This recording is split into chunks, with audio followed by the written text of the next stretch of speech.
welcome to Economic Times Global Business Summit DisruptTech series, showcasing the trailblazers enterprises of India who have transformed the socio-economic landscape. And in today's episode, we bring to you the disruptor and the leader in the two-wheeler electric segment, Hero Electric Vehicles.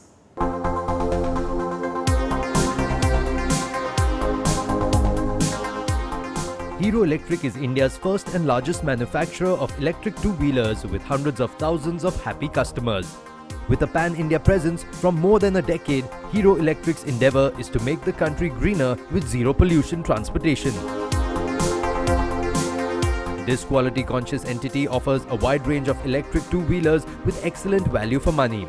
Today we're going to hear the growth story of Hero Electric from none other than the Managing Director at Hero Electric, Naveen Munjal. And we have Mr. Naveen Munjal with us. Thank you so much, sir, for joining us on this conversation. I would like to understand from you, sir, how your journey has been from 2001 to 2021, the challenges that you faced, and where you are today. You have actually disrupted this sector. Thank you, Anuya. Thank you for having me on this show. It's an absolute pleasure being here today. So, talking about the last 20 years of what we've done, it's been a very, very interesting, very fruitful journey, I would say, and a very satisfying journey, because this is not just about a business. This is actually something which is extremely close to my heart and something which I truly believe in and have believed in for a long time, and which is why we've pushed it for so long. So it's not just about a commercial decision, it's not just about a business, it's about creation of something new, and that's what we began. So let me just step back. So I've worked across various sectors. I've worked in automotive, in Land Rover, I've worked in bicycles, I've worked in international markets, I've worked in call center BPOs, and of course now electric for the past almost 2 decades now. So we introduced electric bicycles way back in 2001. The whole concept was, the whole idea was that you've got, what is a customer journey? He's going from a bicycle to a scooter or a motorcycle. The moped category was kind of finishing in between. So what is his journey? Can we make life easier for him? Can we give him a product which fits in between that 1400 to 44,000 rupee price point? It fits right in between. And that's how it makes life easier for him, because he's carrying so much of goods. Now, at that point of time, we possibly didn't explain it well enough. The customer didn't understand it well enough. The product also was well ahead of its time. Didn't quite work. Went back to the drawing board in 2004. And then we started looking at more advanced technologies. So I was, in fact, in 2003, I just found pictures of me in testing out electric vehicles in Las Vegas using lithium-ion batteries at that point, which of course were extremely expensive. And there were a lot of technical challenges around it. But nevertheless, that's what I was doing, working on different forms of vehicles, different forms of batteries and technologies, etc. But clearly with the intent that we have to go into zero pollution. That product also didn't really do well. The technology also was too expensive at that point. Then in 2007, we really launched our electric scooters, and that's when the market really began to take off. So we've seen a lot of interesting times since the time when I started. So we've seen a lot of tailwinds pushing us forward, but we've also seen a lot of headwinds pushing us back, whether in numerous, for various reasons. Just to give you a perspective, in 2011-12, there was this whole financial crisis which happened. And so much so that the entire industry began to crumple and fall, the electric vehicle. It was a very nascent, very young industry at that point of time. So we were very clear that, this is a temporary blip. It's not something which is going to go on for the long term. We have to continue pushing this forward. So what we did at that point is, and we've always been great believers, that the industry has to grow. The company will grow, but the industry has to grow. The whole pie has to increase. So what we actually started doing at that point is even supporting competition vehicles, which had been sold into the market, but the competition was pulling out. So we said, we can't leave those customers high and dry. They may not be our customers. But at the same time, they are going to give the industry a bad name, not just that company. So we can't have that happening. So we actually started supporting them, started supplying spares for competition vehicles to our dealerships. Intent was to keep the industry alive, but at the same time, there has to be a bigger agenda than that. So then there's been numerous policies which have come through. We had NEMMP, which was announced in 2012, which said 14,000 crores will yield 40,000 crores for the government in terms of oil saving alone. Post that came FAME 1 in 2015, which went on till 2019. And then came FAME 2 in 2019, which was a good intent by the government.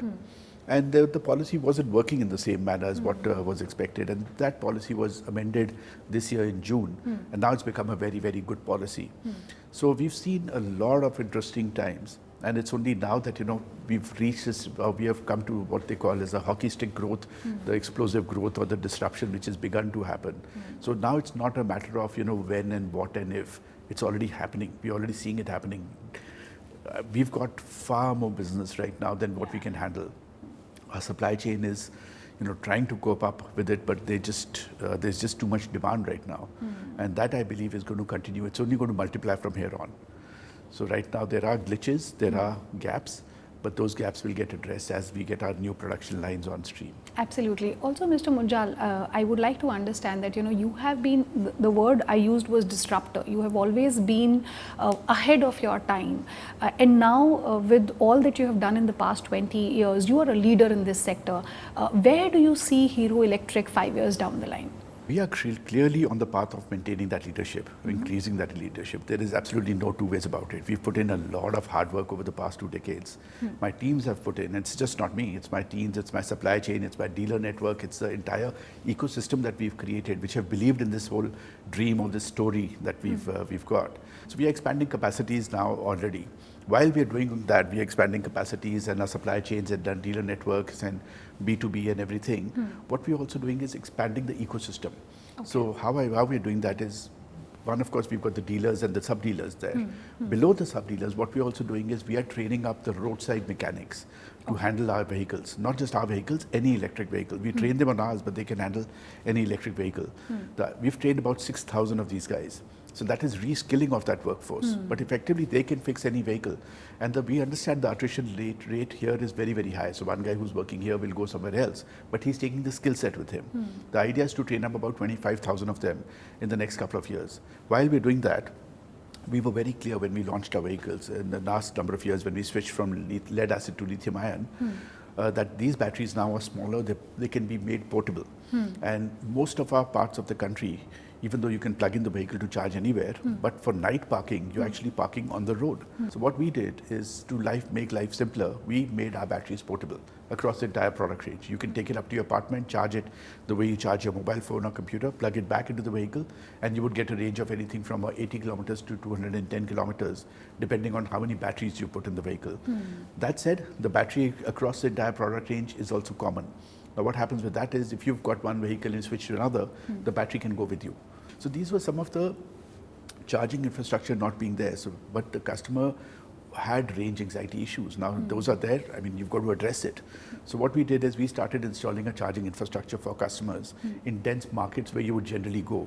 So these are areas where you would go to buy your groceries or you would go to a market. Okay. Now imagine at that grocery store or somewhere thereabouts, there is a charging station which is there, Hero Electric charging station. Even though it may be our charging station, but anybody can come and use it, and they should. What will happen with that is as more and more people want to install charging stations in their shops, again that ecosystem gets created. So here, these are some of the things that we continue to do, which are to create the industry. Of course, we will be beneficiaries of it, huge beneficiaries of it, but creation of that industry is also extremely important, and that's what we are doing. I also want to understand, somewhere you recently said that 2027 is going to be a very good time for the electric market.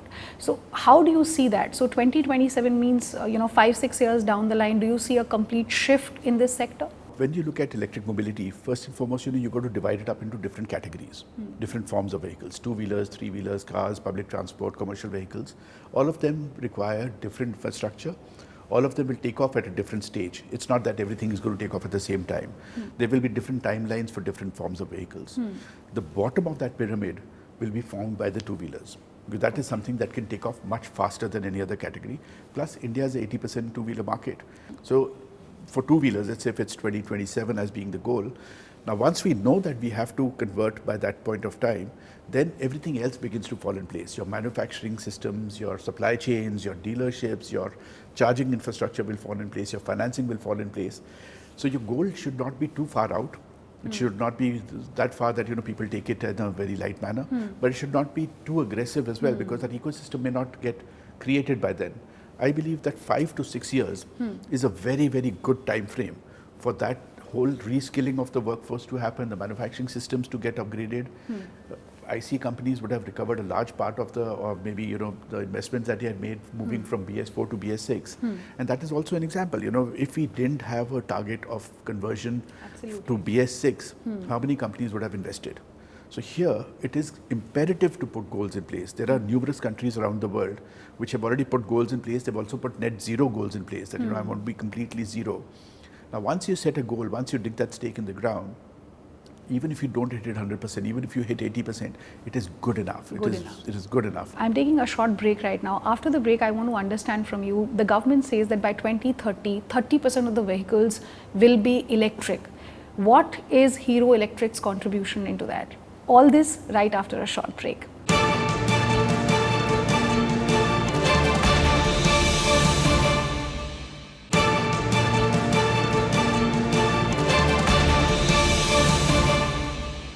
And welcome back. After the break, we have Mr. Munjal with us in this conversation. Sir, what I was saying before the break was that the government is saying that by 2030, 30% of the vehicles, they want it to go electric, and the government is also pushing towards this a lot. What will be Hero Electric's contribution to this? See, first and foremost, I think the number that the government is talking about is across the industry. It's not across any particular category. What I'm talking about more is about a particular category which can convert faster.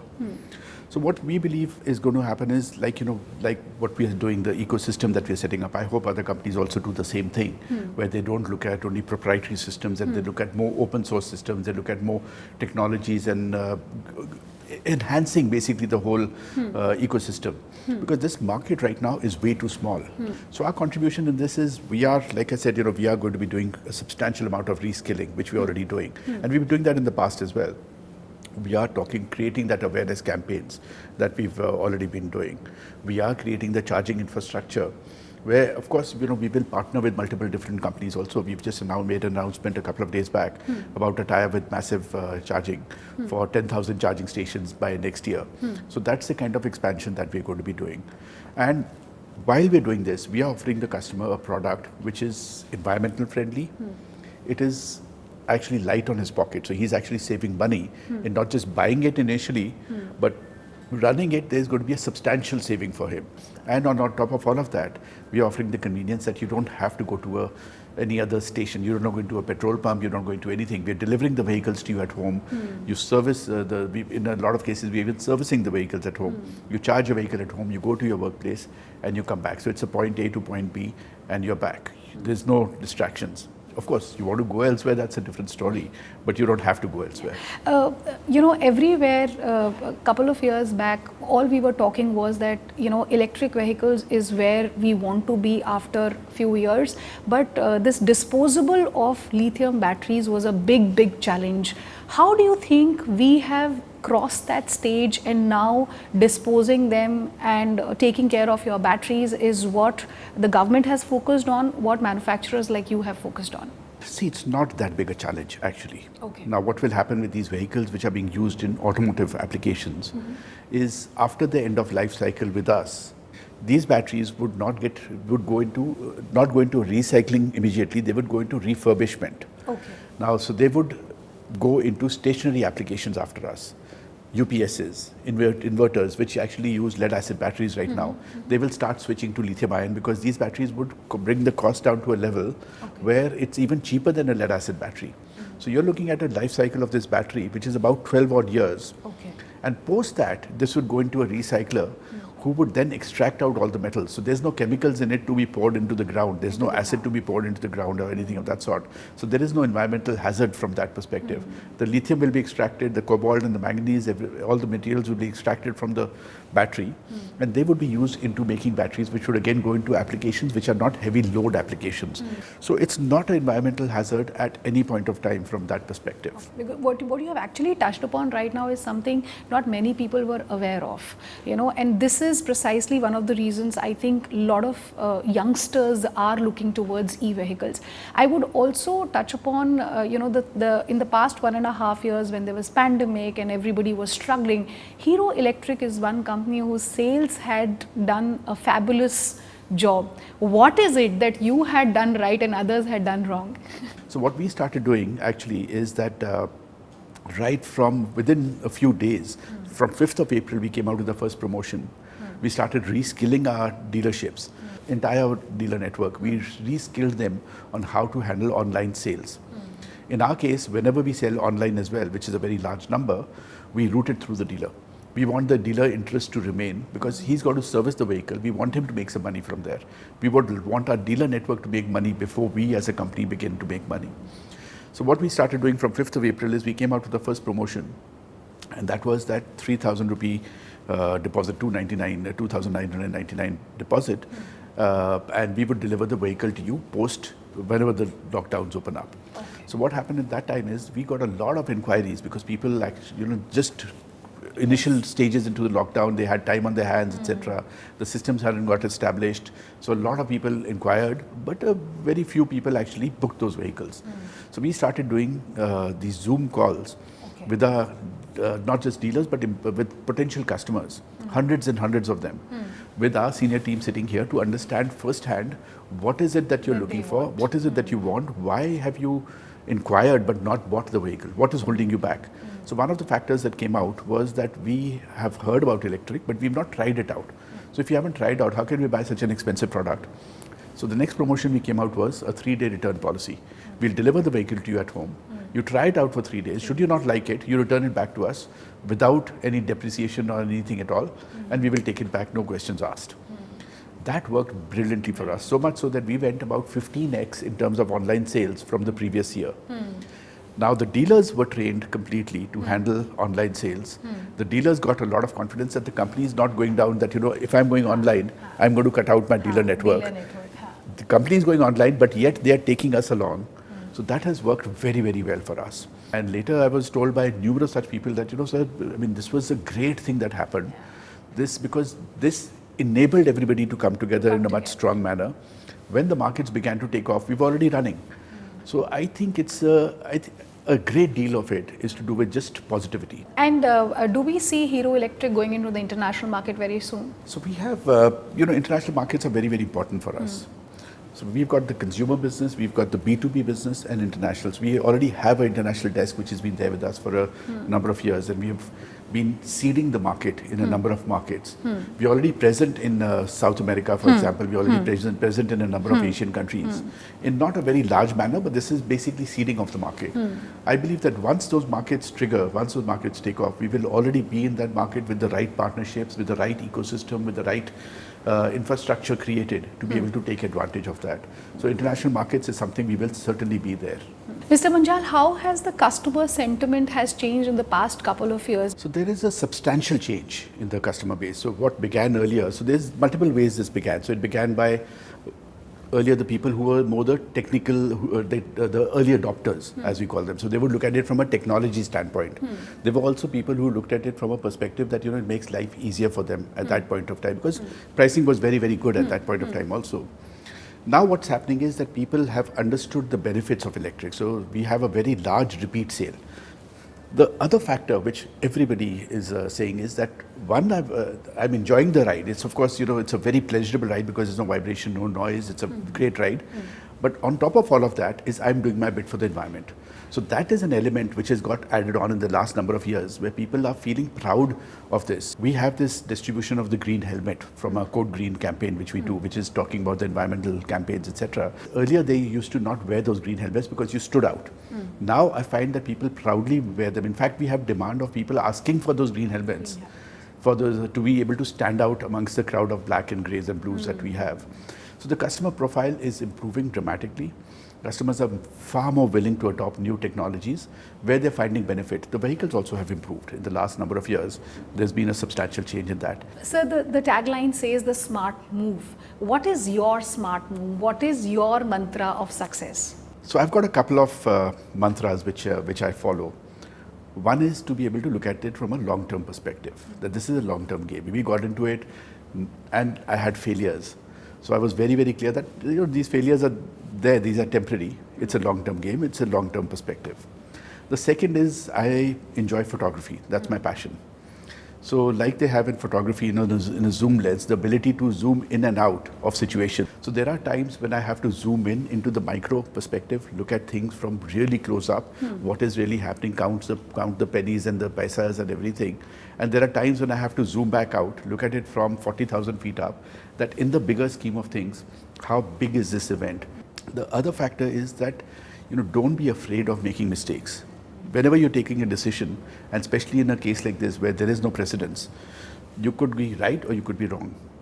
But take a calculated risk. So have your backup options ready, A, B, C, whatever be those options for you. So take a risk, but don't make that same mistake too many times. Learn from your mistakes, and that's exactly what we've done. We've taken a number of risks, we've made a number of mistakes along our journey, but we've stood back up and we've moved along. So just as a final so I come from a boarding school. My schooling life was at a boarding school in Sanar, and the mantra of that school was never give in. And that's something that has really stuck on with me. That's something that I really imbibe. That if I know that the path is right, if I know that the goal is right, then no matter what happens, just don't give up. So before I end this conversation, what is one message that you want to give to your customers right now who are watching you? What we're looking for from our customers is just be open to the concept of electric. The pricing, commercials are working out very well in your favor. The torque is there in the vehicles to take you from a traffic signal to at a very good speed. While you're doing your bit for the environment, this is tremendously, when you're going to be doing a tremendous work for the environment, because using a vehicle for, let's say, 50 kilometers a day over the next 5 years is like planting 30 trees. The other thing is, in all of this, you're actually going to end up saving money substantially. So there is a commercial advantage for the customer, not just doing their bit for the environment. So it's not just I'm doing that and that's it.